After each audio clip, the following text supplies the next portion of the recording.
என்ன ருசி என்ன ருசி, நல்ல வெடா கோழி.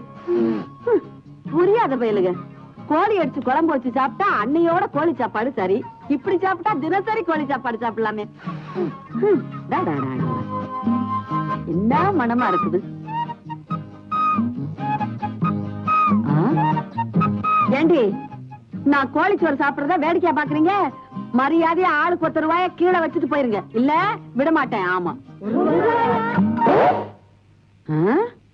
ஓடி போயிட்டாங்க. இந்த ஆளுங்க இவரை காவலுக்கு வச்சுட்டு சாப்பிட்டா அம்மட்டு பேரையும் வேடிக்கை பார்க்க விட்டுட்டாரு. என்னங்க என்னங்க, நான் சாப்பிட போறேன், கொஞ்சம் பாத்துக்குங்க தானே சொன்னேன். எங்க பண்ணீங்க? எத்தனைக்கு சுண்ணாம்பு பத்தல, காசு கொடுத்து வாங்குவானேன்னு எதிர் வீட்டு சுபத்துல சுண்ணாம்பு சுரண்டிக்கிட்டு இருந்தேன்னா அதுக்குள்ள இந்த பசங்க எல்லாம் நோஞ்சிட்டாங்க. ஆமா, உங்களுக்கு கொஞ்சமாவது பொறுப்பு இருக்கா? இந்த கோழி முட்டை போட்டு எவ்வளவு நாள் ஆகுது? கோழியை தினமும் இப்படி தலைகீழ கட்டி தொங்க விட்டா